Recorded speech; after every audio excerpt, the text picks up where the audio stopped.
Excuse me. Yes, you. Okay. A quick reminder, the whole AMA session is going to be recorded. Howdy and welcome everyone to the AMA with Placeholder Labs, the first ever DOrg, also known as an amalgamation of 3 different contributing entities from Edgeware, namely New Features, Mahogany, and Decentration. So in today's panel, we have Beej from New Features, Mark from Mahogany, and Ramsey from Decentration. Welcome again, Beej, Mark, and Ramsey. Hey guys, thanks for having us. Awesome. So should we kick off? Sure. Let's Give me a kick second.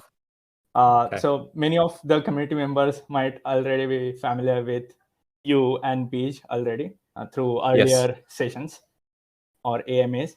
So why not we start the introduction from Mark? Mark, would you like to share your brief intro or background to the Edgeware community? Yeah, sure thing. Hi everybody, I'm Mark. I have been working in the music industry now for about 17, 18 years. I started in music technology and startups, music streaming, back before Spotify was around. And then I launched something called Mahogany back in 2009, just because I loved music. It was a time when it was really exciting for music and a lot of artists were breaking through. The big names we now know were all kind of coming up at the same time. And we kind of set out to create the best content we could. So we started something called the Mahogany Sessions, where we would shoot all over the world. So we would shoot our really famous single camera acoustic performances everywhere, from jungles in Thailand to cathedrals to Icelandic fields, to everywhere you can think of. We have filmed these Mahogany Sessions, and over the course of now 12 years, we've built one of the biggest music platforms in the world for new music. Everybody from George Ezra to Bastille to Billie Eilish have come through Mahogany over the years. We've also built a successful live events business that does live shows in North America, Europe, and the UK. Anything from 150 to 3,000 people have been at our shows. And alongside that, because we've built an audience of over 1 million followers, we have also a creative agency called Mahogany Creative, and that is our platform and team where we build projects, campaigns, activations for companies like Google, Spotify, BMW, AB InBev, Krug Champagne, Louis Vuitton, Nikon, Canon, the list goes on. So on one side, we are a business to consumer music platform for music lovers, creating original content all over the world. This morning, I was doing a big Mahogany session shoot just by the iconic Tower Bridge, which was amazing, and came back for this call. And on the other side, we are a business to business function where we deliver big global campaigns, activations, and events for some of the biggest companies around. And I think before getting ahead of myself in this AMA, I've been involved in kind of crypto and blockchain and the Web3 for quite a while now, and very interested in that platform and what it can do. And as Mahogany, we've been approached by lots of different companies, whether it's like Luna or LimeWire, all of which have like offered us substantial amounts of money to join their platform and be part of their platform in terms of NFTs and so forth. But me personally, the kind of current NFT space where it's all about the value and resale and it's not really about the function, and it's kind of quite daunting for anyone that's not already in the space, is not the kind of activations I am interested in. I'm interested in how Mahogany can introduce functional, applicable Web3 technology to music consumers. And so when I met with Ramsey and Beej about what they've been working on with Kombucha and the Edgeware community, and the fact that there's so much scope and potential for what can be built and developed, more so than any of the conversations I've had with LimeWire and others. We've now been involved in some really, really interesting conversations about what we as a collective can build on this platform, which I guess leads us here today. Great intro. Amazing. Say no more. I wasn't familiar with Mahogany at all, so I didn't expect such crazy stats. Glad to have you here, and it's an honor for the Edgeware community. So I'm now curious to hear about Placeholder Labs in nutshell from Ramsey and Paige, and how you guys come up with this first ever Edgeware DOrg idea at the first place. Also, please throw up your short intros along with it, so people who are tuning in for the first time in the live AMA, or who are hearing in the recording in the YouTube, can get an idea what exactly you contributed so far in the Edgeverse. Okie doke. Shall I start first, Bish? Yeah, why not? That's go for it. Well, a bunch of you here already kind of know me by now, but for the sake of the recording, my name's Ramsey. I functioned through the name Decentration, which is an organization that works a lot in Edgeware and Kabocha. Of course, I'm a technical founding steward of Kabocha, so that's one of my key responsibilities in this community. And yeah, I mean, so like PH Lab, Placeholder Lab, we didn't have time to come up with a name, so we've called it Placeholder Lab. And from my perspective, like Placeholder Lab is essentially a collaboration between three key stakeholders in the community. One of them a newcomer, which is Mark, who gave great introduction there. Myself, which provides the sort of engineering and technical sort of contribution, as well as Beej, who will introduce himself after, who provide a motion creative contribution there too. So as PH Lab, we're a collaboration, and so on the technology side of things, like we're trying to prove out our DOrgs. That Shankar, it's not DOrgs, it's DOrgs, right? Which is basically our sort of label for a DAO, and the what we'll be using there is the stuff we're building, which is SuperSig, perhaps subscription palette where necessary, and on a more of a explorative sense, it's like, what are our key value for Kabocha is being a playground of possibilities, and that entails asking questions that create more awareness for us to then move into that awareness, experiment, build interesting things, build useful things that people use, not just people that are already in this community, not just people that are already in crypto, quote unquote, crypto per se, who are mainly made up of passive speculators, but actually build stuff that the next wave of people are going to use. And what better place to experiment than being on the nexus of art, creative, and technology, and bringing people with different skill sets and different wisdoms and different perspectives together to start to experiment on these ideas. And in this AMA, we're going to kind of ask, informally explore these kind of things. We've been discussing it a lot over the past, I think, couple of months now in private conversations, and then we're just going to open it up a little bit more, get feedback from other people.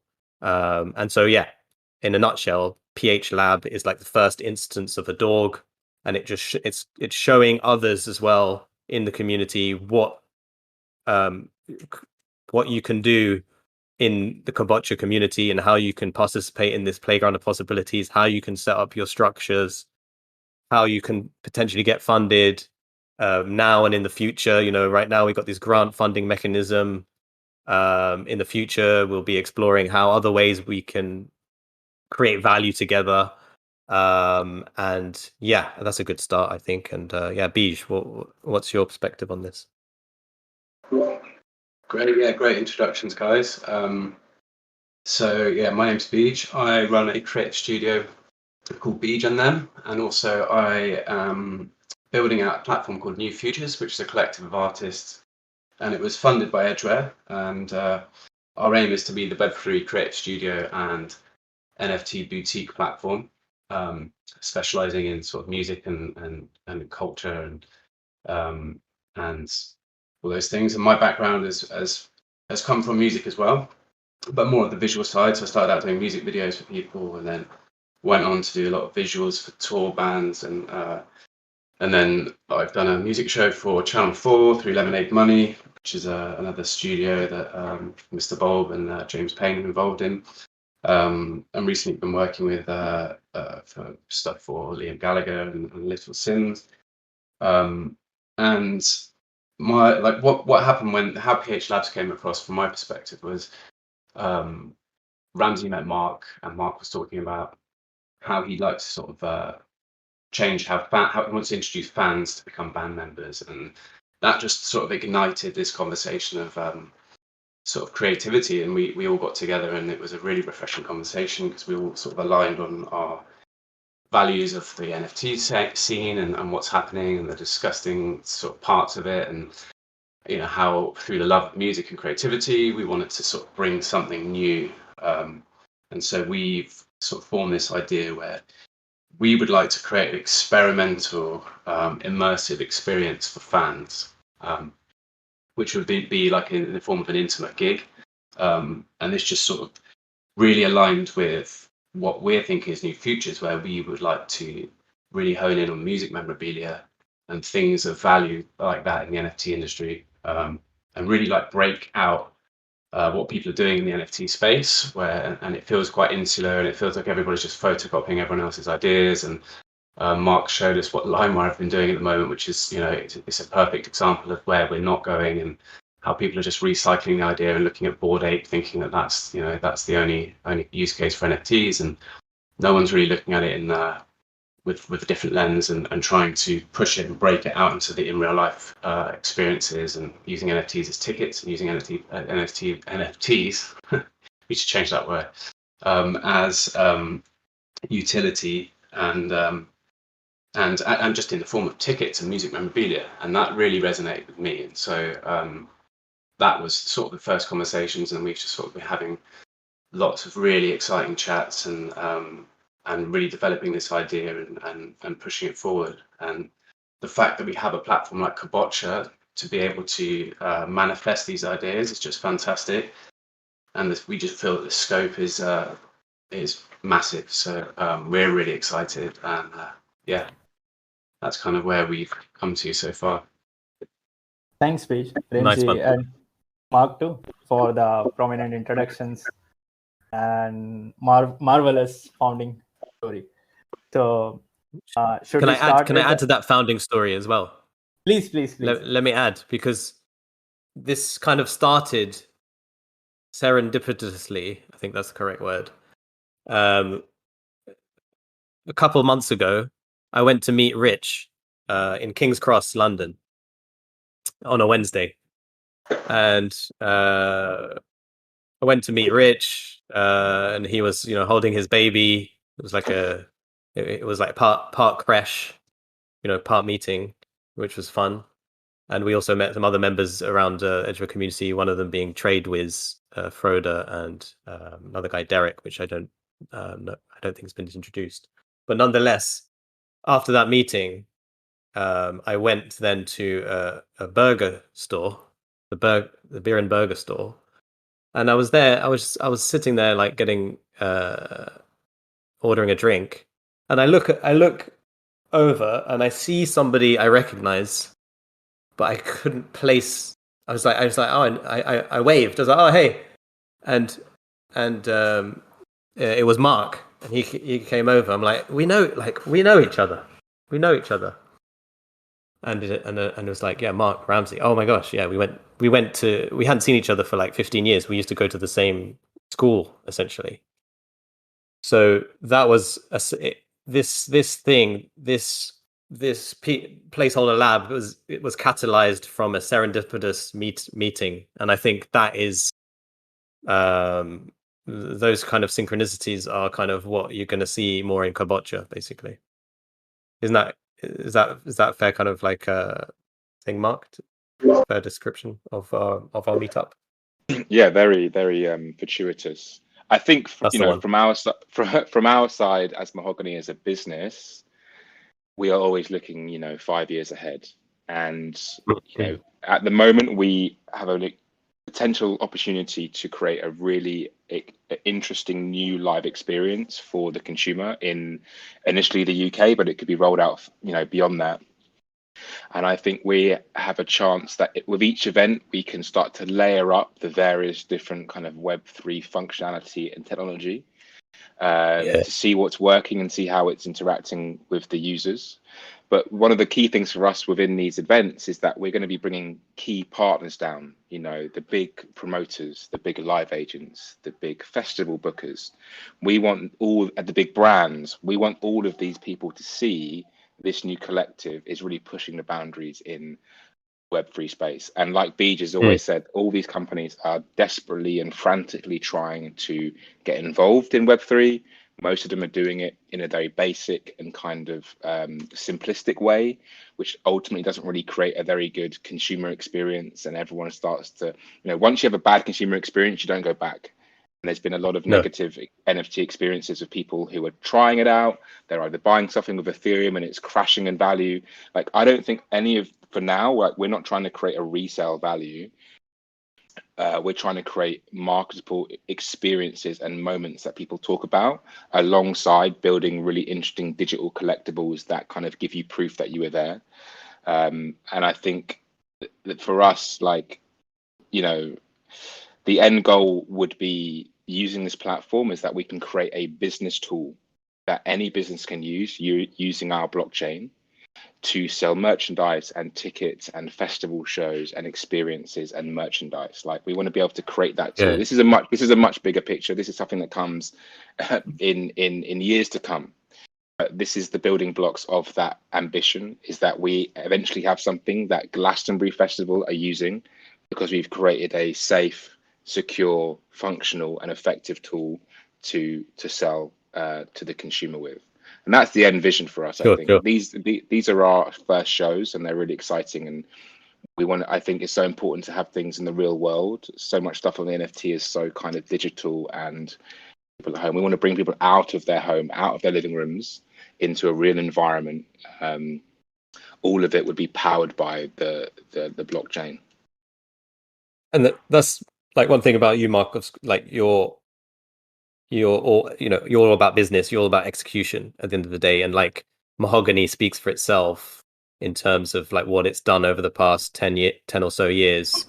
And if I've shared like the link to Mahogany Sessions in the whiteboard AMA, people to go have a look and see like what it is Mark and your co-founding members have done. Can you speak a bit more about like what your role is in Mahogany, and like you specifically in terms of like what you get up to on a day-to-day basis? Yeah, for sure. So I mean, the team now is 12 people. We're all based in London. We were always based in Hoxton for about 7 or 8 years, but since the pandemic, we have all kind of we now work remotely. My role is overseeing all of the music and content strategy. So I am in charge of all of the shoots worldwide. So we're doing, whether it's in America next week in Nashville, or if it's in Sweden or Stockholm, I am in charge of all of the kind of music that goes through Mahogany, and the various content strands that we have. And that then feeds into the team that run Mahogany Creative, which is our global brand and agency team, which are delivering big projects. So our most recent project was a global campaign with OnePlus and their flagship device, and we had to 3D print all of these different tools so we could actually use the phone to shoot our Mahogany Sessions, and we did that all over the world, and that was released with them. We've been recently to the Swiss Alps with Nikon, where we were shooting on their recent camera, and we were shooting as high up as we could get in the Swiss Alps with some of the world's most famous musicians. So we're always trying to push the boundaries with where we can shoot content and the experience that we can give to our fans.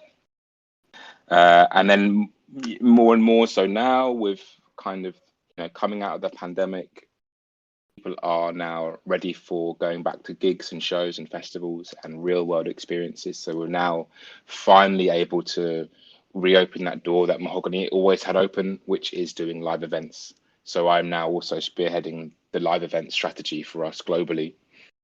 We work now with all of the big major labels, so the Universal, Sony, Warners, and Cobalt. So we have a direct deal with all of those companies, which gains us access to some of the biggest artists in the world, which is amazing. And that's just because we built a very kind of trustworthy brand over the last 12 years. So that's kind of my day to day. Yeah. So I'm always either on location with different film teams, or I'm based in North London, where I'm just, in my office here.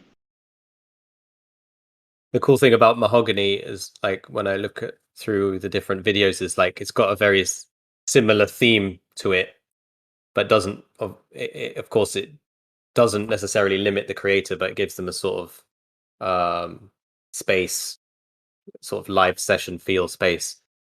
Were you like, because your story is quite interesting as well, because you like came straight out of school and like started a blog back when blogs were like kind of a newish thing. Is that? Yeah, so we went to the same college, me and Ramsey, but I actually didn't finish my exams because I got invited to go to Glastonbury Festival on the day that they started. So I missed out on a lot of my A levels, and I went straight into working in music tech. So Omniphone was a business that was the first ever company to license music for digital streaming from the major labels, and that was in 2007. And that was back when we all had Nokias and Sony Ericssons, and before the iPhone was here, before Facebook. And it's an incredible business whereby it's similar to Silicon Valley, if you've watched that TV show, where the company had created an amazing compression tool which got a WAV file, an audio file, which is typically between 30 and 50 megabytes, down to less than around 60 to 70 kilobytes, because obviously back then we were on Edge, and we were we didn't have any of the 3G now we had. So for those songs to stream immediately, despite not having 3G or 2G at that time, was very revolutionary. So that was a place where I cut my teeth for the best part of 5 years. I ran the global content and marketing team globally. So I had offices in like South Africa and Stockholm and Hong Kong and Dublin. But it was a tech company, and tech companies are very not music based, and I just love music too much not to be involved in it.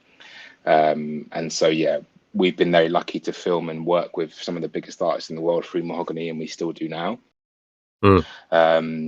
But as Ramsey mentioned, I'm always, as a business, I'm looking at how we can innovate and also create new opportunities for revenue and for growth. So I very much see this opportunity that we're discussing now as a proposition that I want to deliver revenue, I want to deliver eyeballs, and I want to deliver a company or entity that really gives value to all its stakeholders. So we look at it very much like a startup business, in the same sense of being held to account and being held to KPIs and targets and dates. And I think we have the same discipline with Ramsey and Beej in that respect. We are all kind of our own quite entrepreneurial people. And this is definitely something that we look at across the next 24 to 36 months as a real business. And I think the opportunity with a community like this is great, because also we have so many different minds and knowledge about what this blockchain can do, that I think collectively, when we're having, in theory, having meetings about, reviewing what we're doing and the impact of it and how we can move forward, I can imagine tapping into all of your brains and your ideas would create such an amazing sounding board to keep growing and innovating. Because I don't, I'm not that techie. I just love the tech. I'm the less techie guy, and I'm always fascinated to hear those who are much more into that, what is possible. Nice. Yeah. That's awesome. And on our second meetup, we were talking because before this discussion about Edgeware and Kabocha, you were already like thinking about or working on proposing the Cardano, the Cardano treasury, right? Yeah, we were doing some things with Catalyst, and I've been quite deep into Cardano for I don't know, like 4 or 5 years maybe now. So yeah, we were working with them. We've been working with some digital artists on something else called Drop Studios, which is a separate venture, which is helping kind of onboard digital artists into the Web3 space. But the opportunity with Mahogany is one of the biggest platforms in the world, and this is where we make headlines. This is where we really put this on the map.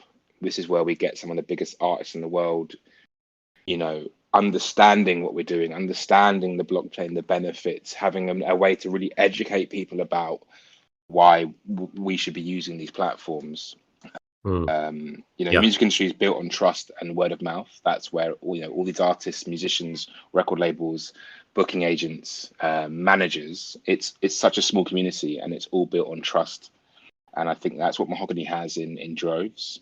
I think that as we spoke before, the damage that things like LimeWire are doing, where it's about this grabby, ridiculous JPEG only experience, just seems so outdated and so kind of backwards. And we really want to create a platform that we can build genuine tools, either can be licensed out in the future or sold or used for some of the biggest companies in the world. And I really think that is what we could do as a collective.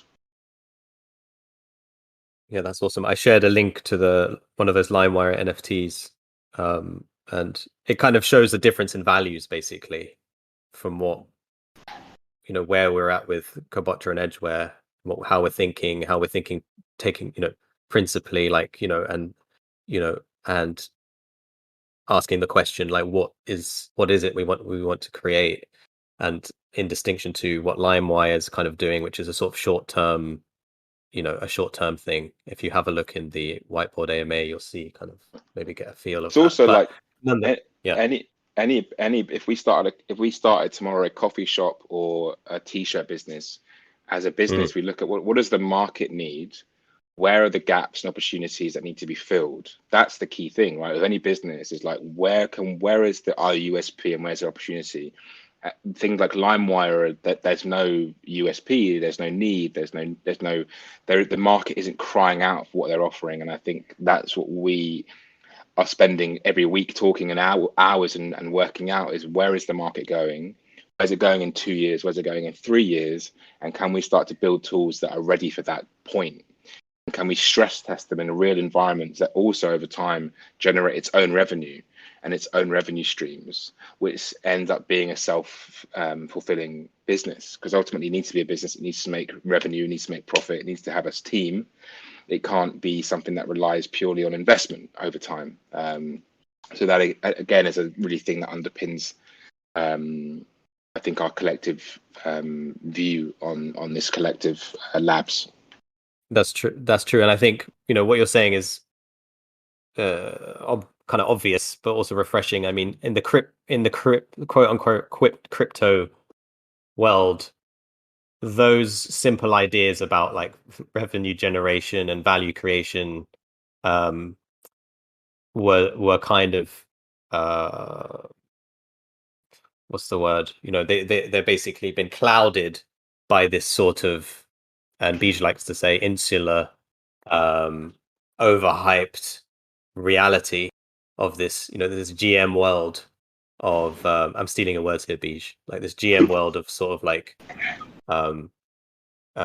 excitement mixed with greed and not much substance, essentially. And so now, given this kind of healthy crash of crypto, it now like a lot of people have kind of gone quiet, but then that leads to kind of signal of other, these other kind of active participants and contributors asking the question, what is it that we can create, and how is it going to be of use to people, outside of this insular world of crypto, and who are the next wave of people that's going to use these Web3 tools going to be? And so I totally agree. I think that's we really met. Awesome. Yeah. And so like, Beej, you can come in here in a sec, Yeah, because I I'm mean, just I'll I'm gonna feed you in. I'm gonna feed you in. I'll feed you right in on this, because like on on our second meeting, me and Mark's second meeting, we were asking those questions, and like, talking about, what is it? I was introducing Edgeware and Kabocha, and like, what is it that we're looking to build, what kind of community we are, what our values are, and how we kind of function as a community, and this kind of space of the playground of possibilities. And he said, we were just kind of like riffing, and Mark said it would be great to be able to turn fans into band members. Like, what will it take to turn fans into band members? That was like something that really like piqued our interest. It was like, oh, that's really cool. Actually, that's interesting, because it takes that, it's very kind of blockchain, because it's like taking us out of the conventional roles of the standard world, and like asking the question, like, how can we design things back to like the first principles? How can we design, these new types of systems? And turning fans into band members is an interesting thing, because it's like that's what every fan kind of wants. And so I percolated on that a little bit, and then I was like, a great person to introduce to this conversation is Beej. And that turning fans into band members kind of turned into a sort of, how do you turn fans into how can you immerse fans into a band experience kind of thing? And so it kind of morphed into a sort of more visual, not just a sound, but also a visual kind of, and not just a visual and experiential kind of place, where now we have a conversation going with myself, Beej, and Mark, and that kind of led to, kind of like, it anchored all of our perspectives into this one idea. It's like creating immersive experiences. Like, at the end of the day, what is the product? The product is inspiring people with these immersive experiences. And Beej, like, what's your perspective on this? I hope that was a reasonable feed-in. Totally, that was. I mean, there's been a lot of great points. We're so excited about this project that we sort of dance between different points, and it, there might not be a linear way of explaining this, but absolutely, what resonated with me when Mark said that we wanted to turn fans into band members was just, this is awesome, because what we have, the like utilizing Unreal Engine, which is the software I'm sort of tunneling into at the moment, it allows you to build great vast landscapes, which almost zero render time, and it sort of opened the door up to create these incredible, very realistic, very rich worlds. And looking at the content that Mahogany have been doing, they've got some amazing shots in Iceland, and some amazing places, but sometimes it's not always accessible. And what we are trying to bring is, we're trying to bring that to the fans, so they can watch it on Mahogany, which is amazing. But what we want to do is trying to have a fan get up close and personal with a band member, and watch a gig, but the whole room would be an immersive, rich world. And so this is very in tune with what we're doing at New Futures, which is building out potential metaverse worlds, and sort of tunneling into that kind of design work. And we just thought this is the perfect sort of nexus of technology, and linking that to musicians and an experience that people that aren't into crypto are going to go to. And this was the sort of light bulb moment where it's like, look, we can get people that don't even know what cryptocurrency is. They can come to these events, because it's a really beautiful place to go, and it's a really immersive experience. It's quite, they would actually, go through the process of buying a ticket, or or becoming a member, or signing up, becoming a member of Kabocha, then they would know what Kabocha was. It would give them a slight little hand holding into the crypto space. And so for us, there's a lot of power there, because it's onboarding, but it's not done in the way of selling it out. And like everything else in crypto at the moment, it's not a photocopy of someone else's idea. And we just thought it was a really beautiful way to get people in to do an immersive band experience. We don't think there is anything like that at the moment. And then another point that we sort of discussed was how having our sort of ear on the ground in crypto and the NFT space and watching it develop, it happens so quickly that you can see in the example of like the LimeWire NFTs. I don't know how long it took them to produce it, but they must have looked at Bored Ape and thought, wow, these NFTs are selling for hundreds of thousands of pounds. Why don't we just copy that idea, design up some average, profile pics, make 10,000 of them, which is suddenly like a thing that everybody does because everybody else is doing it. I don't know where they got the number 10,000 from originally, but let's make 10,000 JPEGs and sell them all. Some of them are for sale for $65,000. And you can have a look for yourself and see what you think of the quality. But the point we're making is that idea died a while back. And so if you're not in the space, you can't be as agile and as you can't react to this as quickly as other companies can. And like LimeWire sort of tunneling into that, and that would have cost a lot of money to develop. By the time they brought it out to the market's landscape is completely different. So what Mark was saying earlier, that we're sort of looking way ahead, is that we believe that there isn't anyone doing this kind of thing with experiential gigs, but putting the fans first, because we are never wanting to sell artwork for thousands and thousands of dollars. What we're trying to do is make it accessible to everybody. What's a ticket? 20 quid. What's a poster cost you? A sort of music memorabilia poster, $20. Like we're sort of aiming at that kind of market where we don't really, it's all about the fans. And yeah, it was just a real light bulb moment to think that this nexus of music, experiential, Unreal Engine, and all the assets are going to be metaverse ready. So all these gigs that we can put on, all the assets from the band. So imagine going to seeing your favorite band, and all of the assets that you saw in that gig, you had a wonderful time. It was a sort of magic moment for you to see that band, that up close and personal. Maybe what if you could buy into that or experience that in the metaverse, or share that with your friends and say, look, this is where I went to. You can put a headset on and experience it yourself. And in the future, we'd like to be able to recreate the band in the metaverse. So it has so much. It's just so exciting for us to be able to even manifest these ideas, and it's all just thanks to the power of Kabocha and Edgeware, and that's what brought us all together. So yeah, we just think it's really cool. That's right, indeed.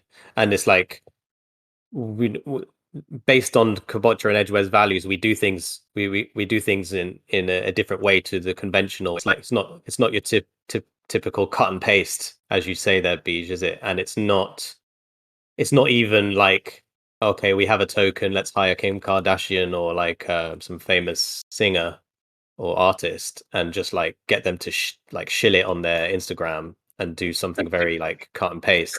Instead, we're trying to do things from a. Sorry, Bij, do you mind muting? Because I think I can hear myself. So yeah, of course. We're trying to do things like we're doing things from a based on values, like and this is why it's I find this is why we resonate on many things, and that kind of leads to kind of the question of like, where do we start, what do we create, and how does all this work basically. And in the playground of possibilities sort of ethos, it's and Edgeware and Kabocha's grant funding mechanism, it's a question of kind of what kind of assumptions can we test, how can we feasibly and viably like execute on projects that are like going to be memorable and add value to people essentially, and the people that come to these events, and that kind of. And so we've started to talk about over the past few at least 4 weeks about what what kind of series of experiments are we going to do, and the first one is going to be I think we kind of penciled in the idea of 333 mark, didn't we? A sort of 3 events, 3 days, and repeated 3 times. Is that? Can you clarify? Well, the idea was tying, from a marketing perspective and messaging, is tying it into Web3. So within these 3 events, we'd be doing it in a central London location. We'd be having 3 days. They'd be spread out across a period of time with 3 headline artists. They would be doing 3 performances throughout a day. We want to try and maximize the opportunity for people to arrive and come and experience things and sign up to our network so that we can communicate to them over time. So the idea is that we have 3 events. We're using projection mapping and Beej's team to create incredible immersive visuals using Unreal Engine. So the fans instantly are blown away by the fact that they are in this insane environment. The visuals tie into the artist's own campaign and vision, so they feel a real value and attachment to the event. And also having 3 different shows across a day means that we have ample opportunity to invite partners, future sponsors, managers, brands to these events, because that's the key thing, is making these real tentpole moments that are spoken about. Those events will be filmed by a team, so we'll have content showing the event as well. We'll have fan reactions coming out of each show to be able to use, and we'll also be able to evaluate through customer feedback how these different Web3 tech functions were used. How can we improve them on the next event, and how can we introduce new ones or even replace ones that didn't work as well? So it's a really great time for us to stress test some of these ideas using the blockchain.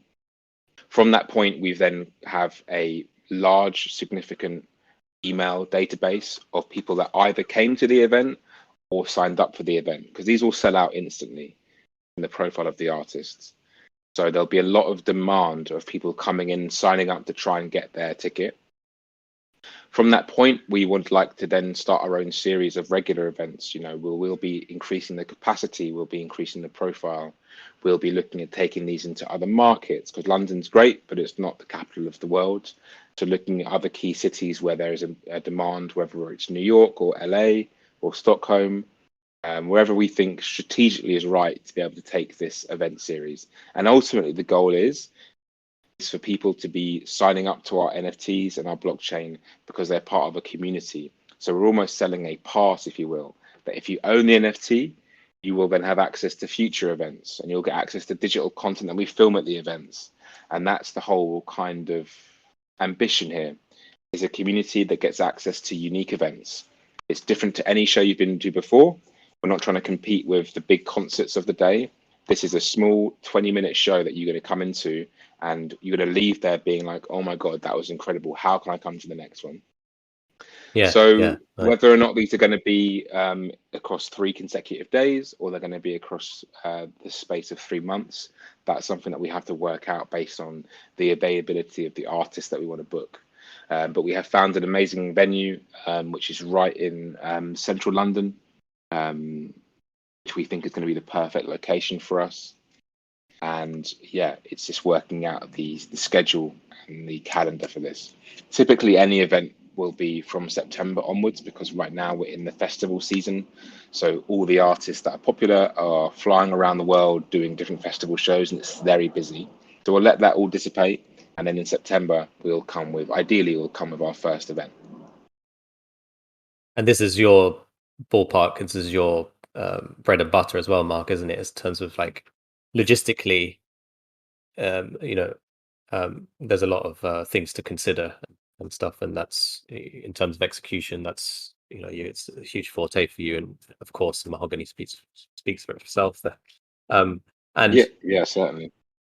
Yeah, and it's also like because we are focusing on the idea of immersive experiences, it then allows us to like place the technology in its place, essentially. Like, we don't need to lead out with like, this is the best technology, like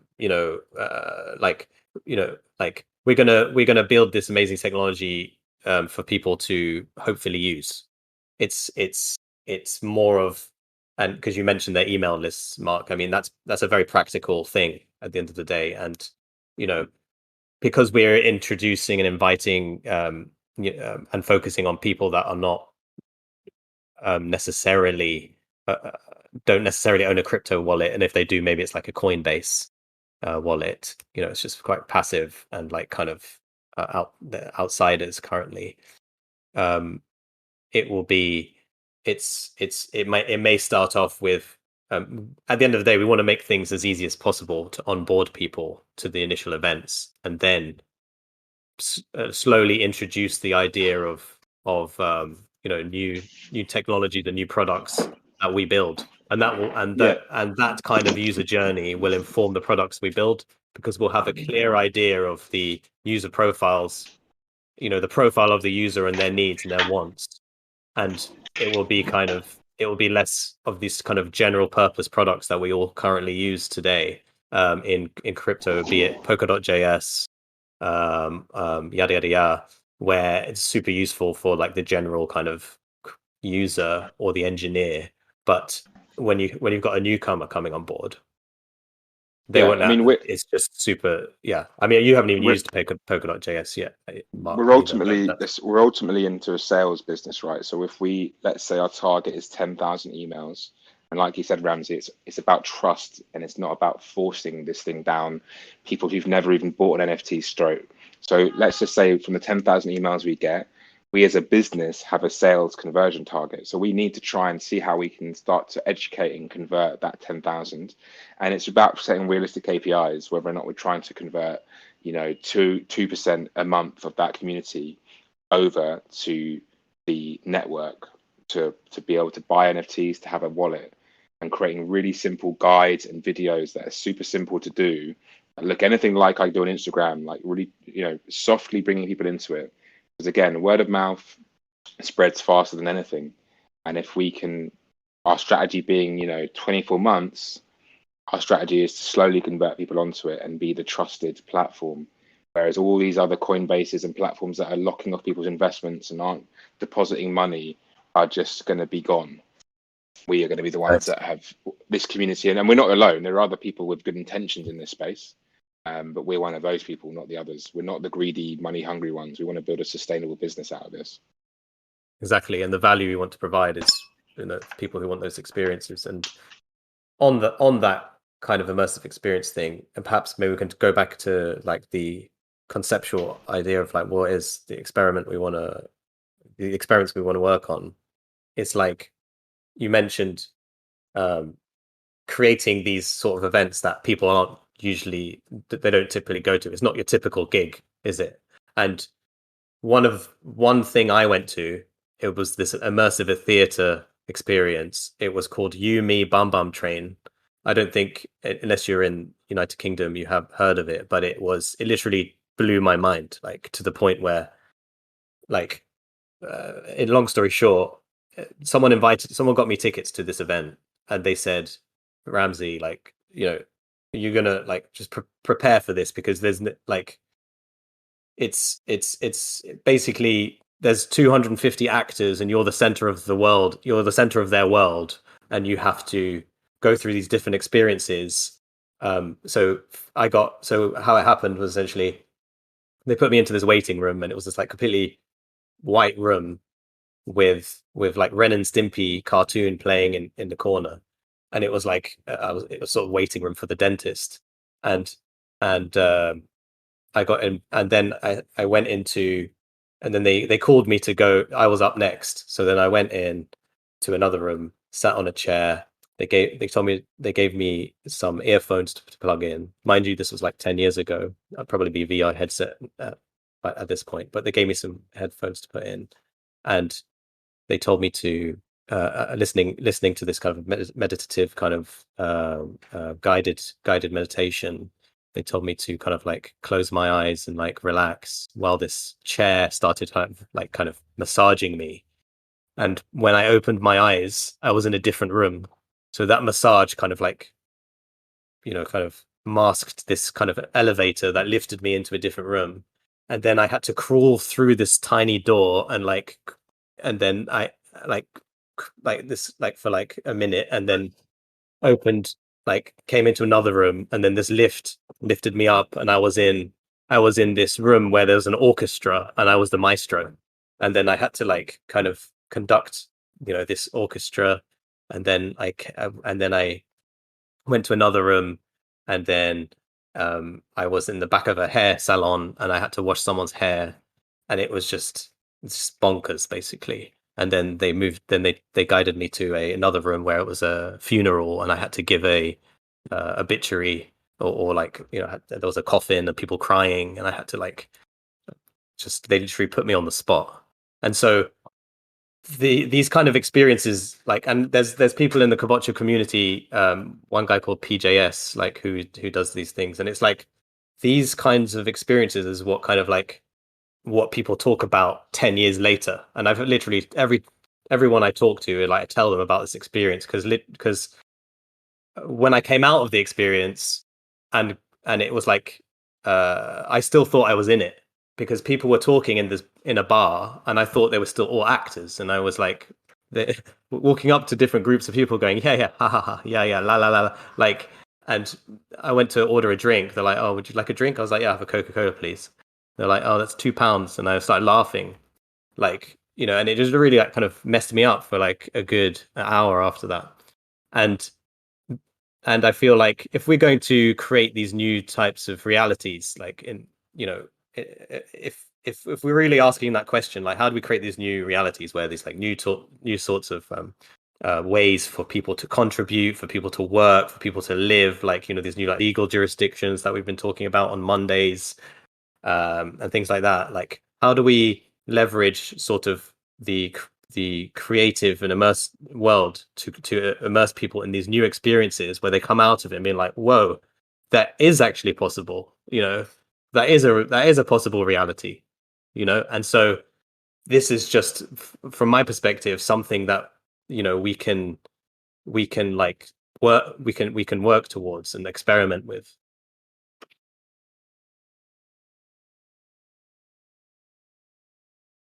Absolutely. I mean, how you described the Yumi and Bum Bum train, which I actually have a friend who went on it as well, who can't stop talking about it either. And it's just it's something that really moves people, and I think that was a lot of that was word of mouth, how that spread. And I remember there was a waiting list on the tickets, and it was almost impossible to get tickets to that thing. So it shows that people are very into that kind of experience. And when you describe it, to me, it just sounds like the first version of a metaverse experience, right? It's like you go in, immerse yourself, and you've got all these actors. So no doubt that there will be these kinds of experiences in virtual reality soon as well. Sounds like you're a cashier. Got a part-time job as a cashier.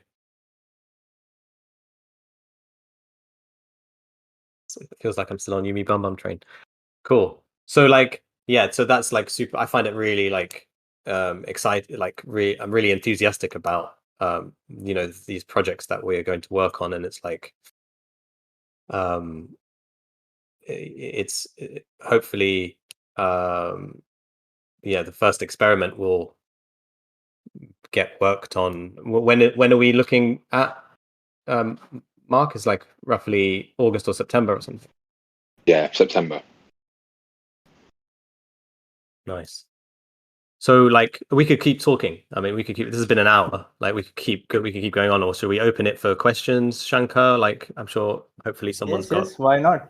I'm just turned to hear everything in detail. So I thought it's better not to interrupt. So let's start taking questions from everyone, if you don't mind. MCPs, Mark, what do you say? Yeah, I think sorry. Yeah, definitely. Okay.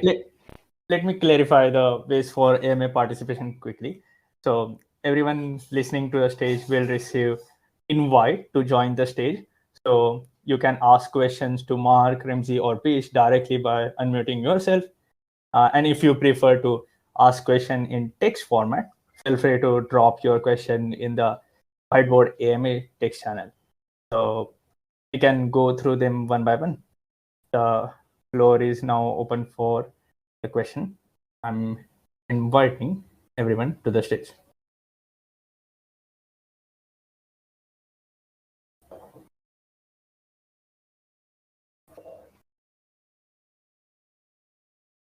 Give me a second.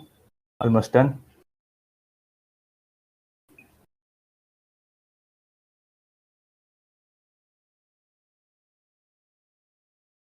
Okay. I now have invites. Okay, so if no one is going, I can start with just a simple question. So will we see a defined judgmental framework like we have like in case of convertible note grants or SEO, etc., for the value accruement analysis of any DORGs in the future? Or let me rephrase. So like, can you repeat that? Sure. Let me rephrase that. So what community can expect from Placeholder Labs in terms of setting up standards for future dogs? Great question. Yeah, great question. This is, from my perspective, this is the whole one of the the whole points of leading the kind of as a pilot example of creating a decentralized organization like this is to show others what is possible and how they can structure and how they can collaborate and how they can use the technology, how they can make use of how they can make proposals, how they can potentially get funded, and how they can structure that in order to create value to the stakeholders involved.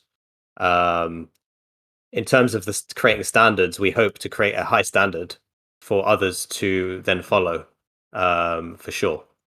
What they are specifically, we can touch upon a bunch of them, be it the proposal process, and we've learned a lot through Edgeware and through decent partners how to template and structure these proposals, or be it through then the future questions we're asking in Kabocha, which is not just grant funding, but how can we provide value to our community through how can we accrue value through our community? And that has been already defined through the idea of cultural collateral.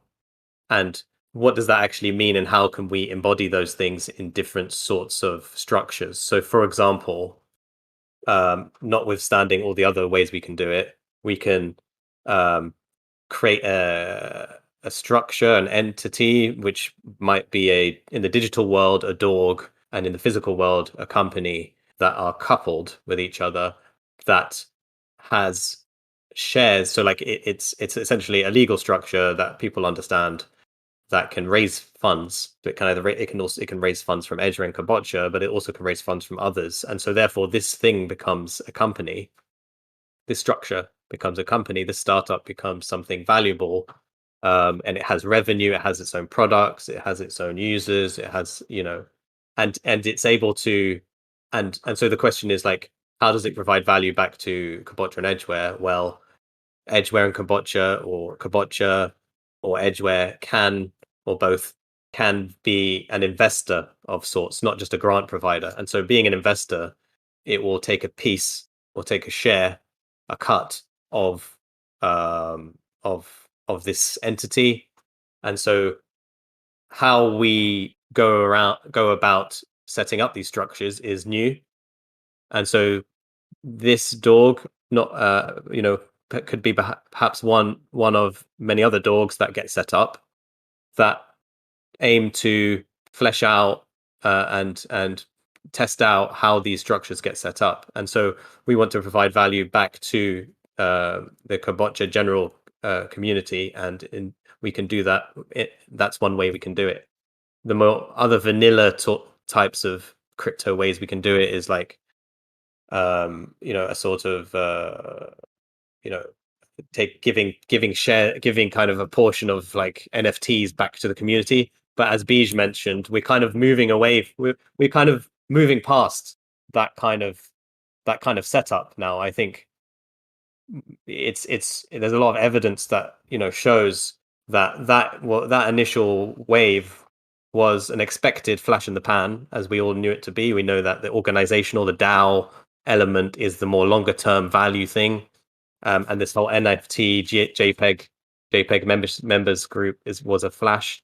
And so we're asking, like, what, and notwithstanding the fact that, what are NFTs? Like, what is the who owns these NFTs? What are the rights associated to them? The intellectual property, how does royalties get distributed? And so I'm kind of like veering away from your question here, Shankar, so apologies. Maybe I'm digressing slightly, but it's interesting. And so yes, we want to create a very high standard in how we structure and how we get funding and how we provide value back from the funding. Because at the end of the day, we can do a really good proposal, but if that proposal gets funded and doesn't deliver of a very high standard, then there's something broken there. So what we want to do is provide, deliver very high quality, of course. And so yeah, I'll put a full stop there, and then we can like pick up. Maybe someone else can pick it up, or another question. Thank you, Ramsey.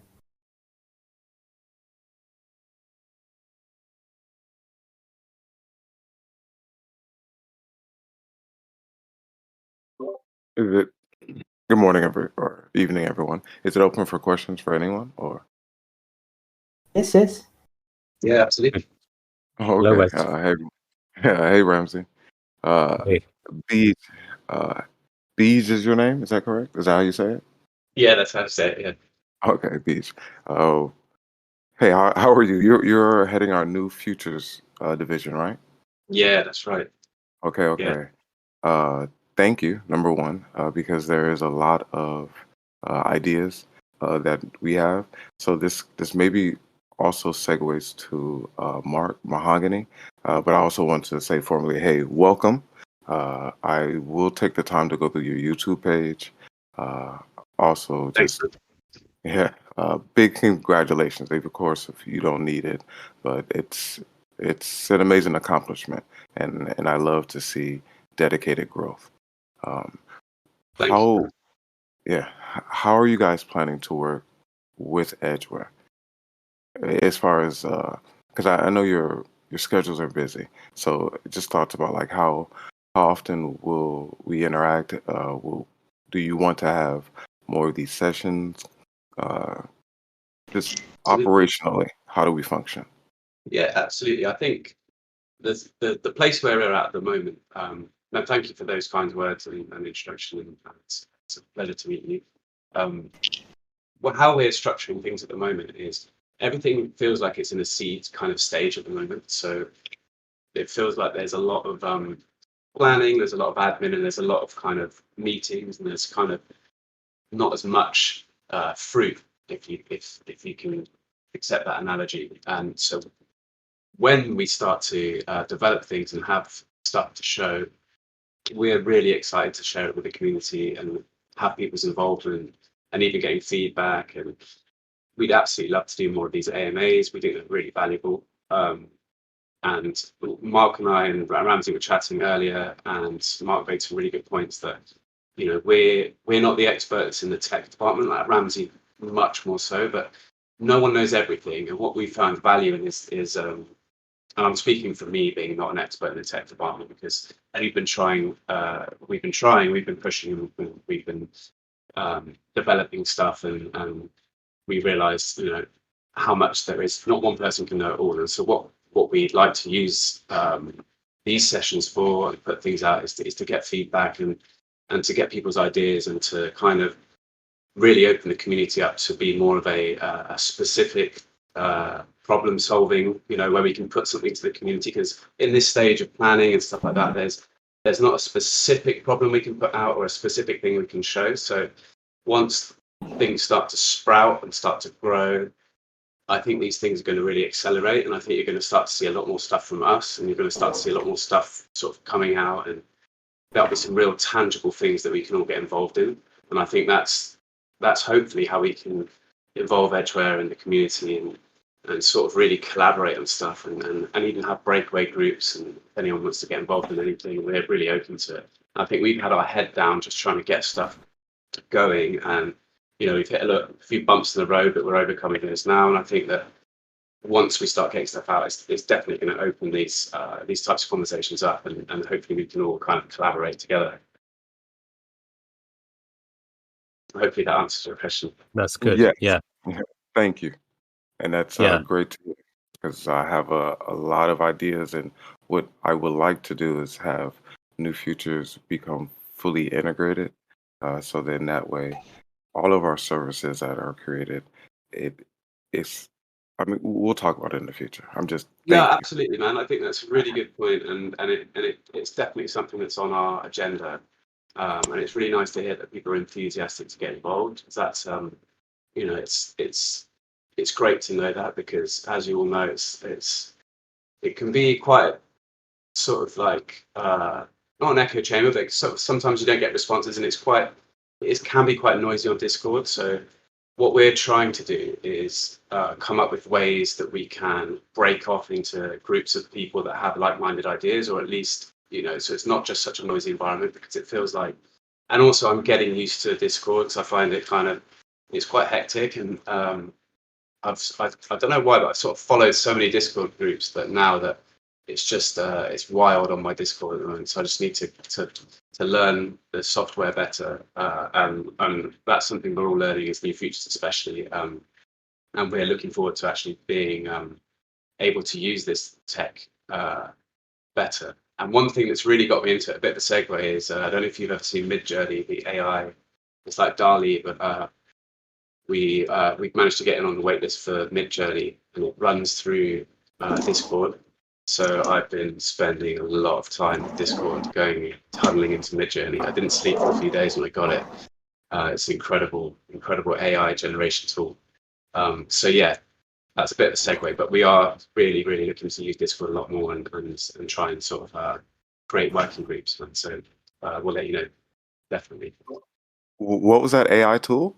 And could you please drop the link? It's called Midjourney. Let me drop a link to this in the chat.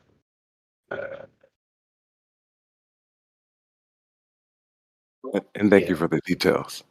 No, okay, so yeah, I'll drop it in the chat. Just chiming in as well, and great. Thank you for the kind words. I think, in the short term, from our side, definitely understanding from the community what is possible in terms of the functionality. I think long-term view is, when we're in a position to take some of these tools and start to show them to brands and companies and record labels, that's when, myself and my team, would love to, fully understand the blockchain more. So actually we're able to educatively inform people of what's possible. And obviously a lot of that's done already through the Edgeware website and community, but my side, it's getting completely up to speed with the ins and outs of all of it, and understanding it from different perspectives about what can be done. And I guess for us is presenting more of the kind of 2 to 3 year strategy for the business. And then there'll be elements of that, which I guess will chime with different members of the community, whether it's in, commerce, whether it's in tokens, whatever it may be. I'm sure there's going to be certain elements which could be, which will appeal to different people. And we'd love to then have, individual sessions with those people to kind of crack into that part. And really, the more we all understand it from terms of the business case and the tech case, the better this thing is going to have a chance to really deliver something special and meaningful and long lasting. Indeed. Thank you. Thank you. Yes. I know this may be an odd thing to say, but your decision making, everything that you've stated, is everything that a young creative person could ever want to hear. And so the fact that you're leading an avenue for new artists, I it's just perfection. So I'll be forever looking forward, and yeah, I'm here. Really great to connect with you, man. Thanks, man. Same. Nice one, Wes. Yeah, and look, longer term, we're building things, we're building tools. The things we're building right now, Super Sig, subscription, at least from my perspective, is aims to relieve or alleviate the burden from the central treasury, so that not everyone who comes here has to get funded from the treasury at all times. Once we create, once this seed that we planted in Edgeware and Kabocha, starts to grow and flourish, it's going to create an ecosystem where people are supporting one another from the inside and from outside too. So with the membership, for example, you've got people that will be subscribing to other people using our underlying cryptocurrency. And so the ways in which people will interact with the Kabocha and Edgeware blockchain may differ in the future. But at the end of the value that the underlying blockchain provides will be huge, because it will be the basis and be holding the assets of and the value of many people's thriving businesses. So any business that requires members that need an automated payment will be using the Edgeware and Kabocha blockchain. And so and if we look back and look at as a kind of wider example, it's like the initial, and I think Beej mentioned it, it's like the initial users of the internet were a certain type of cat, they were a certain type of animal, and those initial companies that were on stock market, prior to year 2000 were some real placeholder companies, essentially, that. They were essentially websites that were valued at $100 million, and they eventually crashed to be worth nothing, because they were they were essentially people that knew how to make websites, which were at that time not that many. And so we're now moving in blockchain. It seems like we're moving through that kind of trajectory in some kind of way. And this next wave is going to be asking the question of these communities that are building these technologies like ours, asking what use and what value are you going to be to other people, and what better way to inspire people than through this nexus of the creative artistry, music, and technology, and design, and engineering, mix using those ingredients to create a recipe that inspires people and inspires others to inspires people also to ask similar questions. That completely doesn't answer your question, Wes, but I just thought I'd say that. It's totally okay, man. I'm just listening, checking out Mahogany's website now, and the music that's there. This is great.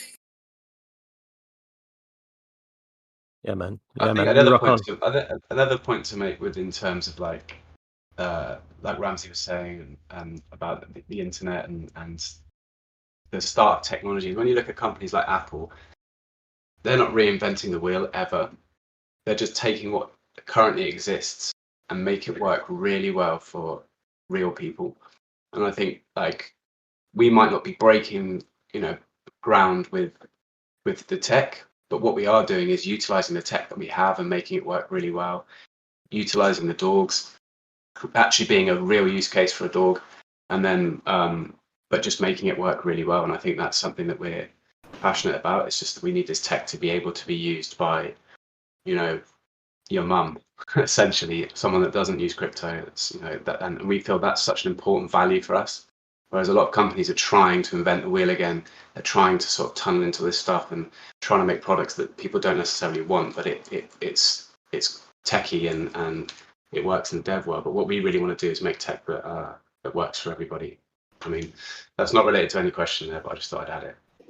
If I could Sure. just answer the Exactly. question from 0M there, I think the ambition here is not to try and compete with the big NFT market platforms, because I think they they have a singular focus and vision at the moment.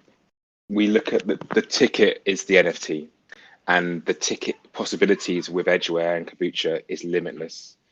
So we don't want to right now try and compete with those big boys right now, the OpenSeas. The live music market is worth $31 billion annually, based on a PwC report.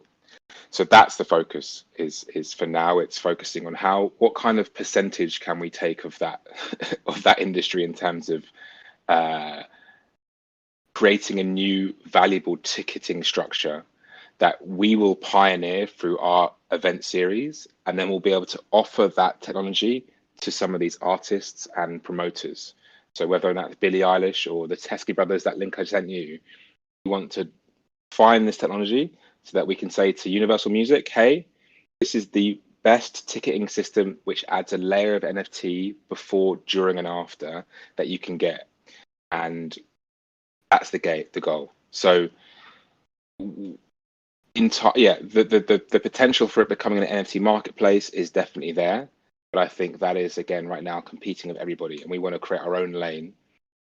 Whether that be, the memorabilia that you get after the event, whether that be that you can actually use your NFT platform during the show to interact with the band, whether that means you can actually choose which album Bruce Springsteen does on stage because you have access to the community on the NFT, you actually could start to have your own decision making that influences the show. You can choose the next song with a certain artist that's got the kind of ambition to do that. You could watch it at home if you're living in India or Brazil or wherever it is, because you have the ticket.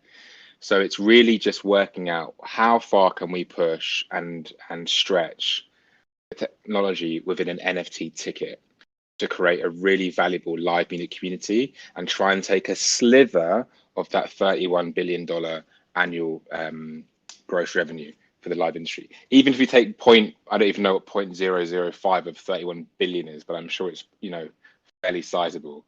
But that's the first goal. We in 2 years' time, we want someone like Taylor Swift or Lewis Capaldi or Dermot Kennedy using our ticket technology for their world tour. That's the goal. That's like when I lie in bed at night, I'm like, that's where it's got to get to. And at this point, there's the exit. So what's the exit? The exit is whoever buys it, whether it's Live Nation or AEG, are contracted to use the blockchain. So they are using the blockchain for the next 10, 15, 20 years. We as a collective will be able to cash out at that point, or still want to guide it. Maybe we don't want to sell it. Maybe it's generating so much residual revenue that we don't want to sell it. I think from a scalability perspective, there has to be a strategic partnership with a big partner at some point. But all of those partners look to what's cool first.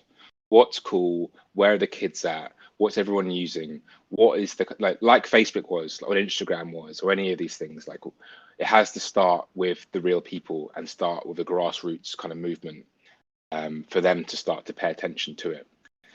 So I think one of the big things for us in this event series is obviously trying to establish how we could look at getting some early tech PR, whether that's Engadget, whether that's Gizmodo, whether that's Wired, whether that's Verge. Are there opportunities for us maybe at the third event that we're doing, because we've got momentum? Is there any opportunity for a little bit of tech press, even if it's a small snippet, and we get one of the early journalists down to review what we're doing or ask us questions about it? That's the goal, because that's going to get us closer and closer to our goal, basically, if that makes sense. Someone actually asked, what's going to be the use case for NFTs? And he also added, can't wait to see Edgeware going into NFTs. I would like to keep in a sentence. Instead of Edgeware going into NFTs, NFTs will get onto Edgeware. Ultimately, the first NFT will be a specially designed gig ticket, which is limited edition. So that's ultimately the first instance of an NFT, whereby we'll have an artist that's well known creating a really beautiful ticket.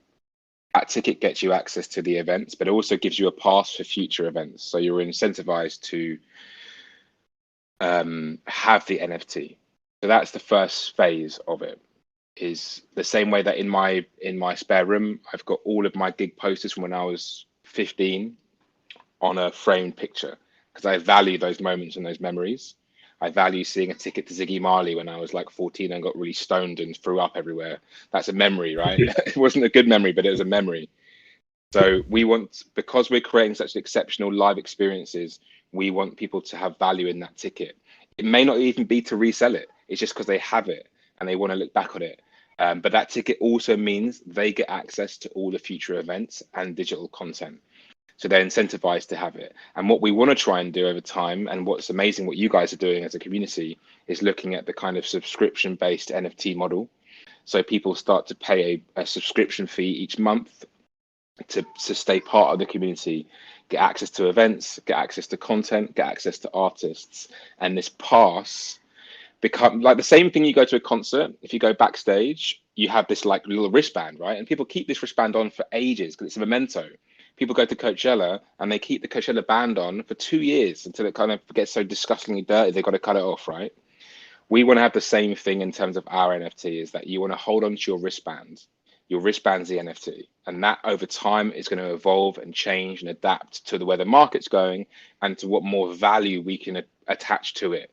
And that will be obviously driven by events, driven by generating revenue. The more revenue we can generate, the more benefits we can give back to our community in terms of add-ons. And that in turn will increase the price of the ticket they're going to pay for. So, you know, I'm happy to pay an extra 20% of my ticket value if I'm going to get X, Y, and Z benefits and bonuses. So if we can increase the average ticket price, we are going to have a great model, and people are going to be flocking to us because artists are always trying to understand how they can, you know, costs are going up, costs of travel, costs of booking gear, this whole cost of living crisis is crazy. So they're trying to work out how can we increase ticket price, but also adding value to that. And we can be the leaders of that conversation.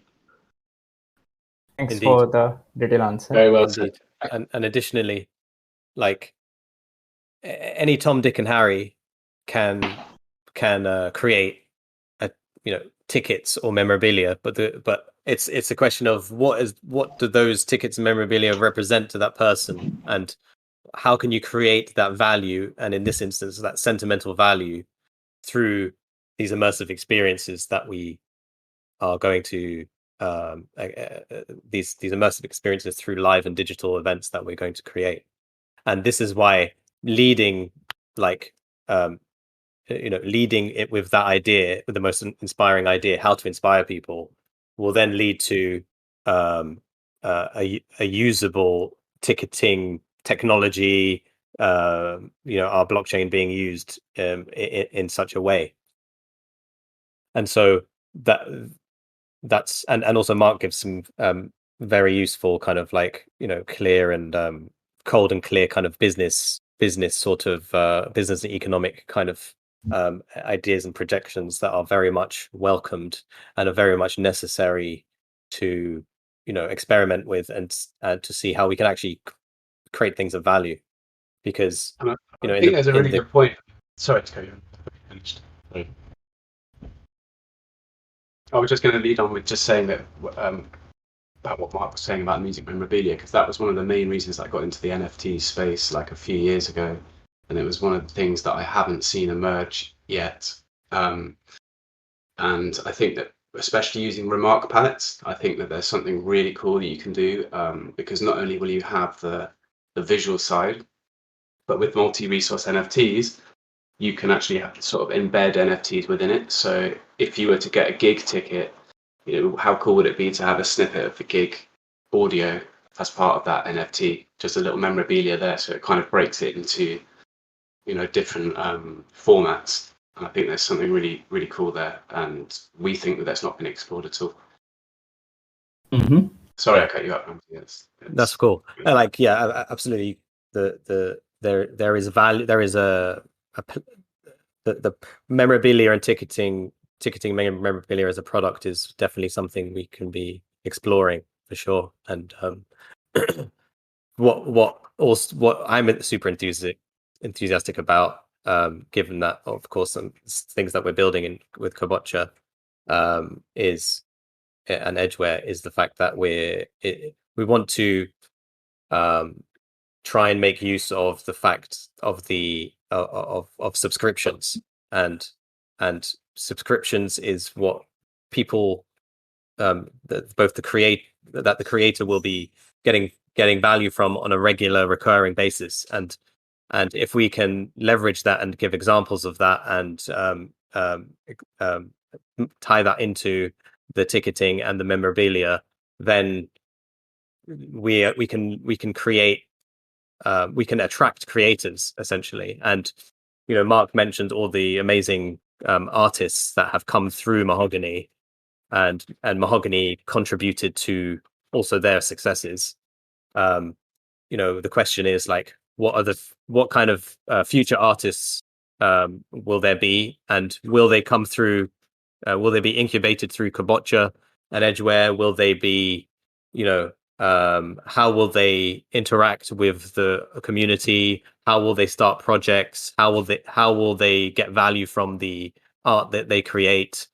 How will their fans interact with them? How can we design the ownership structure?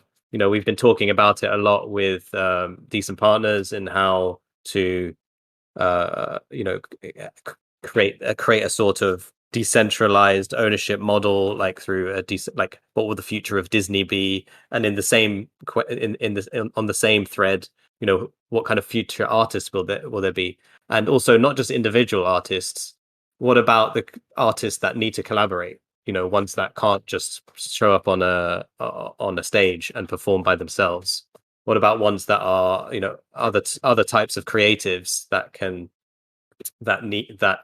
have to collaborate in order to create their work? For example, a creative director, or a member of a band, or a makeup artist, or any other sort of creative that needs to collaborate. How will we enable them to work on projects? The creative industries is there, and of course ripe for kind of disruption with blockchain. Of course, blockchain is Web3 is going to change how people create value and interact with people in different ways. And of course, Kobocha can incubate that, given our grassroots values, as Mark mentions. It's like, we don't have all the answers essentially, but what we do have is the probing questions. And so the more we explore these possibilities, ask these questions, the more possibilities that we become aware of, and the more choice we have available to probe and to tunnel into, as Beej mentions, and to create and to get feedback from, and then to continue in different directions. And the more different threads that we have, the more DOrgs and experiments that there are, the more awareness and possibilities that we'll have available to create more stuff. Thank you, MC, Beej, and Mark. Jerome asks one more question. Currently, the cryptocurrency market is generally showing a bad trend, and the NFT market is also shrinking due to less liquidity than expansion. So how will Team Placeholder draw the future based on this market? The way I look at things, and is like, look at the internet. Like, the internet companies from back in the day, no one's talking about them. Like, no one is measuring them or anything. It's like they're just placeholders. And ironically, the name of our organization is Placeholder. But what we're trying to do here is like create the next usefulness for, you know, this whole, all this Web3. What we, like, if we didn't, what we'd be doing is just like making tools for ourselves more and more, like, you know, which is fine, you know, to some degree, but you also have to then think about who's the next people you want to adopt. Otherwise, there's just going to be 10 people, you know, and we won't be, you know, we'll just be like talking amongst ourselves at the end of the day. So, I mean, it wasn't a clear answer to your question, but like, we don't really look at too much the shrinking and the growth of current crypto. What we are looking at is who are the next adopters, and how can we use the setup that we have, the technology that enables these decentralized organizing over the internet. How can we use these tools for the next wave of people? Can I ask a quick question that follows on from that? Sure. Just because I've been listening in. I'm sorry, I've been trying to do a few different things, so I've listened into most of it. It's really interesting. And hi, Mark. I just was, because I've just sort of been trying to piece together the sort of the ideas that I'm obviously very familiar with Beej and you, Ramsey, and I've been checking out Mahogany. We talked about it early on. I guess my question is, and it's more like a sort of open question. I don't have an answer for it, but it's more like I guess a request. Is what are the ideas that you think you can experiment with that aren't sort of just an extension of the marketing function of ticketing? And Ramsey's kind of touched on that a little bit with the kind of the idea of like on-chain IP and ownership and all that sort of stuff. But I guess the sort of thrust is the most unexpected and successful stuff that comes out of this new space, just as it has been in like the previous iterations of the web, will likely be things that are not immediately obvious. So I guess that's why I think the thing that's most interesting for me is not necessarily like a path to Ticketmaster or kind of that big label work, because I just think that's a very, very hard route. I know Mahogany, obviously you have a big experience there. For me, it still feels very, very heavy and difficult. And maybe there's a path there, so I wouldn't like sort of say it's not possible. But I think the thing for me is like, what's the really curious stuff? What's the weird stuff that people don't really get and will make sense in retrospect, but is not just kind of Yumi Bum Train with an NFT ticket? I guess that's my sort of slightly long-winded kind of request. No, I think that's a good question, and I think that I Yeah, don't know if you were there earlier when we were talking about the so all of these environments that the fans immerse themselves in. I mean, this is just my take on it. There's a lot of angles that we can go down here, but my take is that the fans are immersed in these environments, and the environments are metaverse ready. So what's exciting for us is for us to open the doors to the world, so that everybody, the whole community, we can all experience these gigs through the power of real-time rendering. And we're really sort of, me especially, we're betting on the metaverse is going to be built in Unreal Engine or something of the same ilk, and there'll be a standard. So people, instead of visiting websites, which feels very Web 2, even though it's Web 3, you know, it's even in the Web 3 stage, it's very, very linear.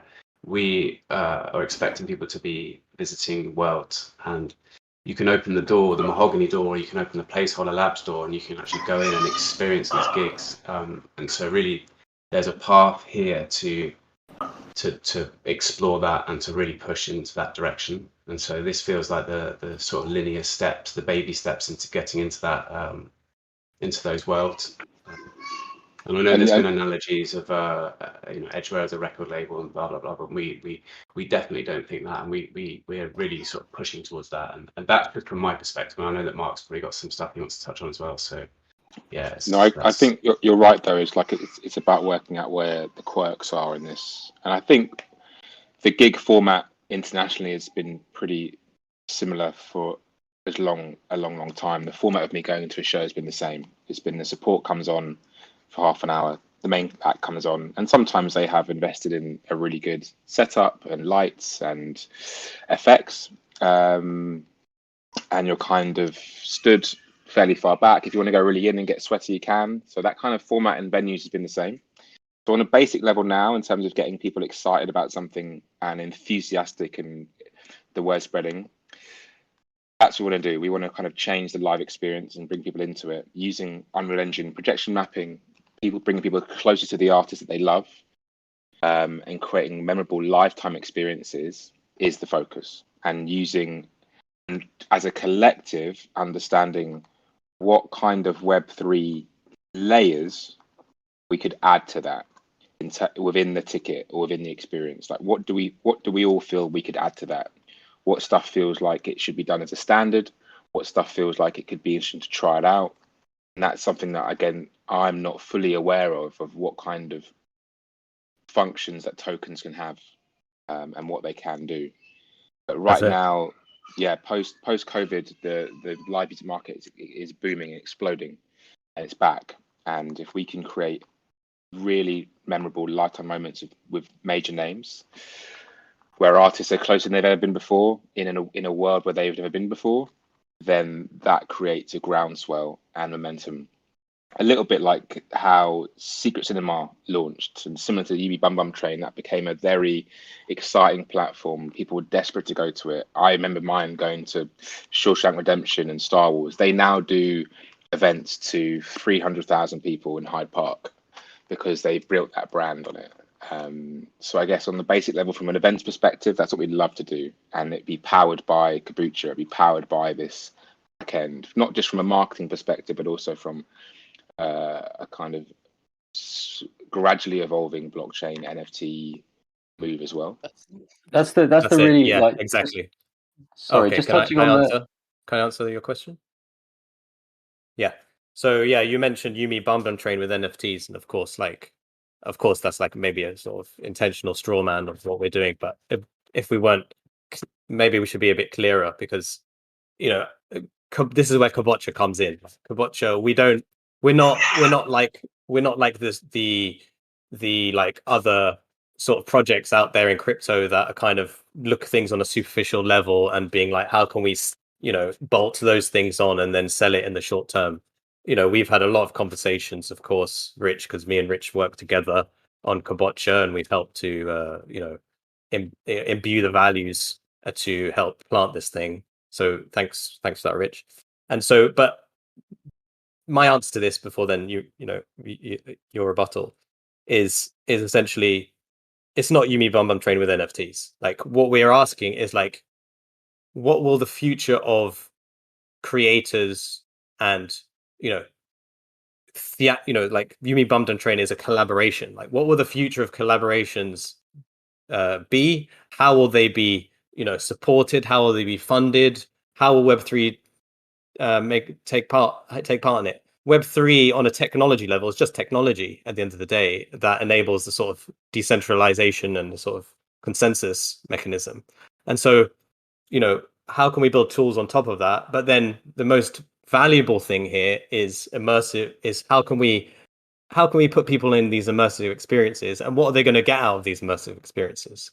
How can we mess with people's minds, like, in a very benevolent way, to the point where we can take humanity on different trajectories? So it's not just a question of, like, the concept of an NFT, which is a very undefined concept that we don't even talk about, because if we do say it, we have to put £1 in a jar. No, of course not. Of course, this is not NFT bolted on. It's a question of what kind of blockchains can we build that are designed in such a way that enables a certain purpose that will support the future of creators. And you have a lot of good ideas there, Rich, in regard to the cultural collateral, which are baked in, which is an idea that's baked now into Kombucha, and we are trying to interpret that and do things in such a way, and ticketing and memorabilia are scratches that we want to itch, but they're not the only thing. Of course,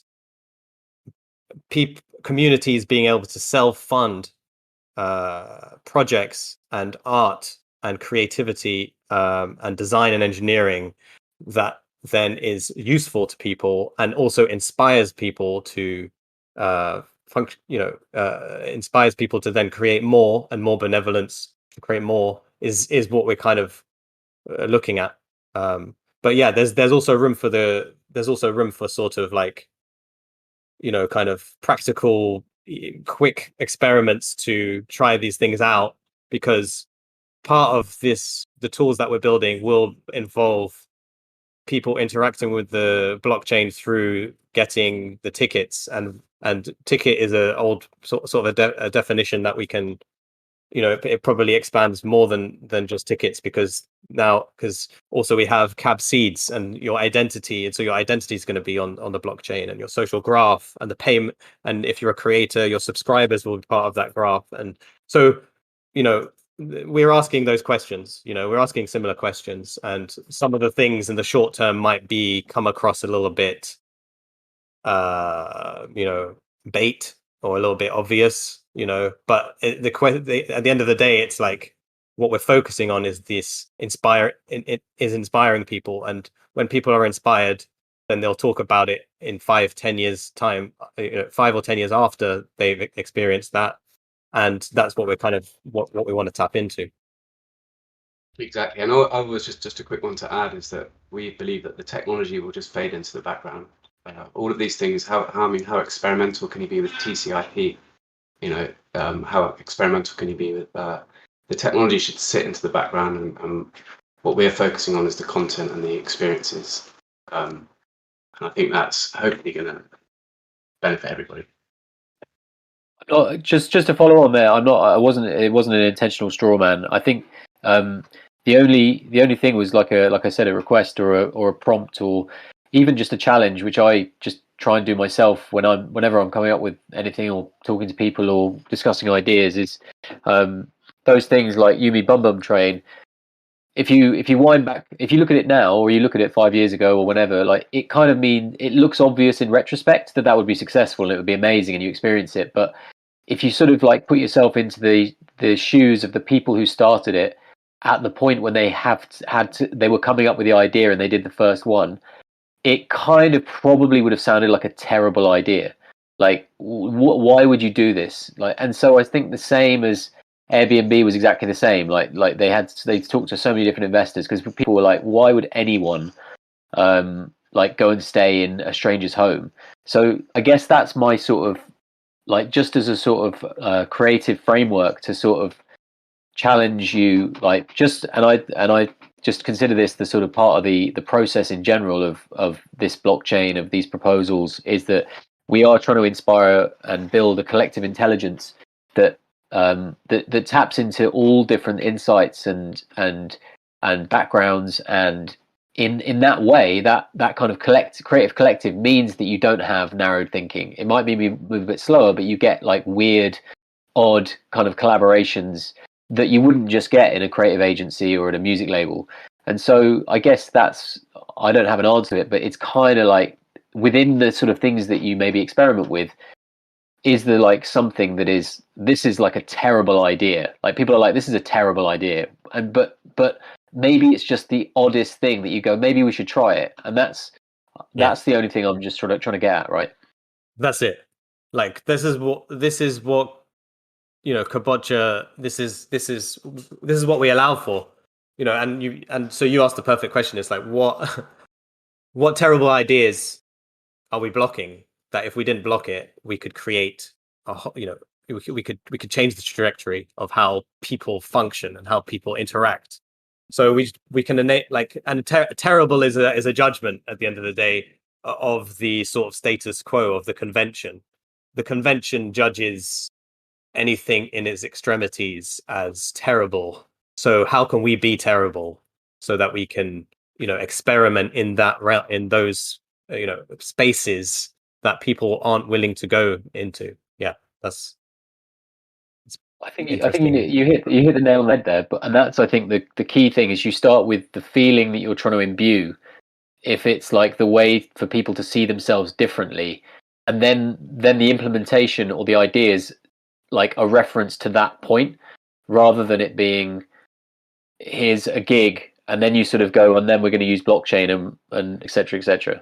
But I'm not I think it's a really great collaboration. I think it'll do interesting things. And we I think haven't, and that's a good point. I mean, I mean, our intention is not to like do something and then like see how to add blockchain. So we'll make sure not to communicate in that way. At the end of the day, it's like we want to create immersive. We want to create, we want to show people how they can create in a Web3 world. We are currently in a Web3 world talking to each other, and we are going to hopefully get funded in a Web3 way to create and to create inspiring things, and then that will help inform us to build some extra tools in the Web3 way. But in the super interesting thing that Edgeware has is a self-funding mechanism, as we know quite well. A lot of the other tools and things that we're looking to add on to Edgeware are sort of secondary, because essentially we're able to not have to go through intermediaries and sing for our supper in order to necessarily create and inspire, or we don't have to be limited by a sort of corporate political and corporate sort of limitations in order to do those things. So the blockchain, if the blockchain is able to fund self-fund projects, events, creativity, and enable the people who created it to interact with the people who are immersed in it without having intermediaries, then we're on to great steps. But essentially, we want to be asking those questions because we want to we want to be probing, and as you mentioned there, those terrible ideas. That's what we want to. Look, we don't want to do terrible ideas at the end of the day. That's not our judgment. I think if you look at this in its form, this probably wouldn't be done by a company, because to have a small gig like this, the USP of this is it's not a gig as you would go to a gig where there's hundreds of people, you're miles away from the band. These gigs, the reason why this gig is important and special is because it'll be very small group of people. You're talking 50 people in a room right next to the band, or less than, and we think that because of this mechanism of funding on the blockchain, it allows us to do this kind of gig in a way that might be looked at as a terrible idea from a business, but in the long run, this is a great idea. But because it's the first gig, you wouldn't make any money. How could you make money? You couldn't make any money from this. So first of all, it would feel like a terrible idea. So if we're looking to tick the boxes of terrible ideas, that's the way that we're doing it with this project. Terrible ideas are good ideas are terrible. Everything that is sorry, not great, right, wrong, good, bad, pod, bog, or nice shorts, boys, beyond.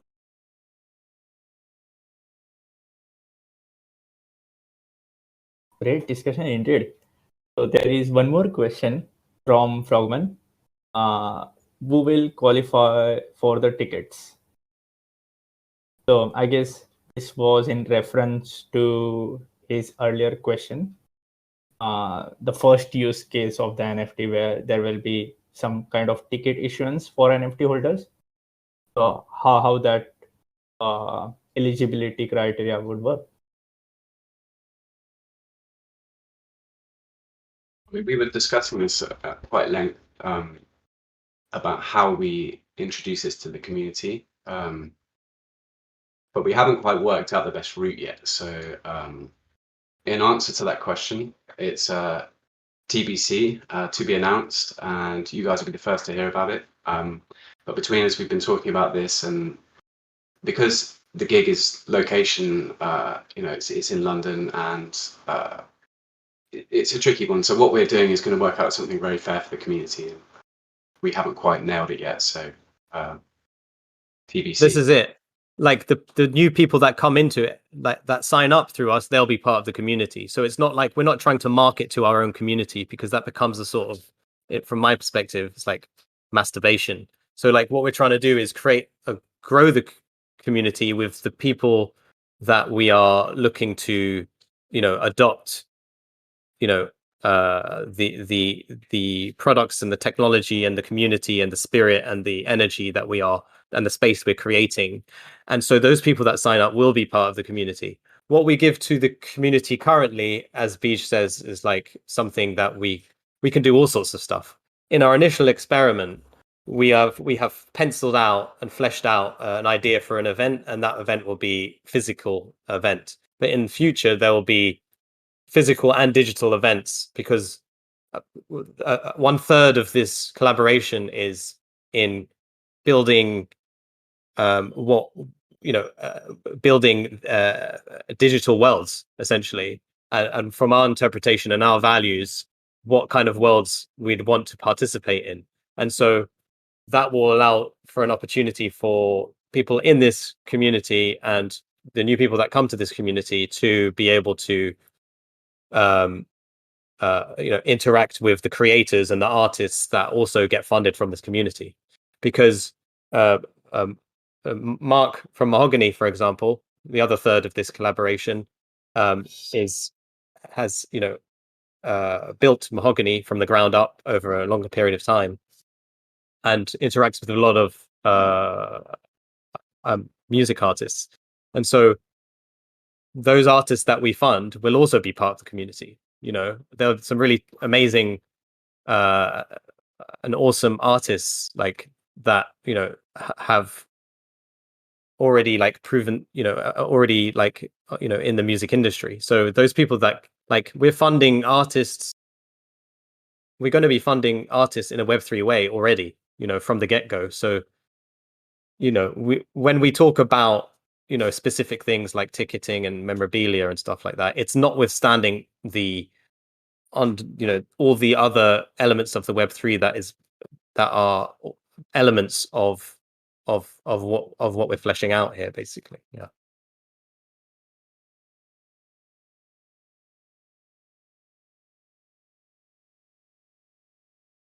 Cool. Thanks for that. I guess we are out of questions now. The main reason behind it is maybe you guys answered everything even before the questions were asked. So that's why we might be having lesser questions this time. And we know Degen, I see Degen there. We've been talking as well on the Kabocha Proposals channel. Hello there, Degen. I know he's not in the speaking queue. I just invited him. Queue. Hey, Degen, how are you? I'm good, thanks. Yeah, not bad. I think you're in France right now. But yeah, your mic's not working. But nonetheless, nope. This is the problem with Discord. You're gonna have to go to preferences, change the setting, then restart Discord, and it's kind of long-winded. But nonetheless, we should continue discussing, because Degen is based in France, I think, and he's wants to also invite other sort of physical and digital metaverse world producers that do live streaming in interesting ways and stuff like that. So there's lots of for collaboration there. Notwithstanding, Kabocha community is small, but if you speak to some people, if you just have a little conversations with people who aren't necessarily talking too much in the main channel, they're doing some amazing things. There's another guy who we were talking to the other day, who I was talking to last month or around that time, who is a professor in Belfast for creating music instruments that you don't that you use your hands, but doesn't it's not actually you're not touching anything, but it's I can't remember the name of it, but he's a professor of producing these kinds of instruments, and he's also been involved in immersive theater and taken people in this theater experience, took people into a hospital environment and showed them what it's like to get brain surgery or have this sort of brain condition and things like that. And for me personally, I think that's something that we can try and tap into, like, and we can leverage the 3 pieces of the PH Lab and the future contributors of PH Lab or other decentralized organizations that are around Kobocha and Edgeware to come up with these awesome and crazy, weird, terrible, interesting things.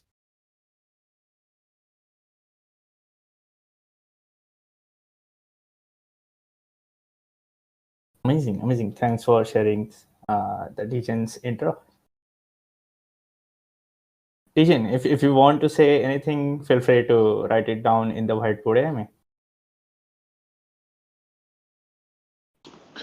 Hey guys, I'm afraid I'm going to have to jump off the call. We've just got another meeting at 6. I'm running over for slightly, but yeah, I really appreciate everyone's time. Hopefully, Beej and Ramsey can continue answering any questions. But yeah, really appreciate everyone taking the time to hear our ideas and our vision for this, and yeah, massively appreciate it. Thanks, Mark. Awesome. We are Thanks, Mark. almost about to Let's wrap conclude, it. I guess. Yes. Yeah. Sure. Thanks everybody.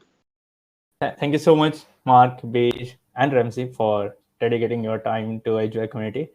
And also thank you to all our community members who tuned in. As usual, as a thank you note, all the AM participants will share a pool of 100K Edgeware community engagement points. So kindly DM me your AGVM address to receive your receipts. This concludes the AMA with Placeholder Lab. See you everyone in the Contributors Week planning call coming Monday. Signing out. Bye. Brilliant. Thanks so much, guys. Thank you. Bye-bye. Bye. Have a great one. Thanks.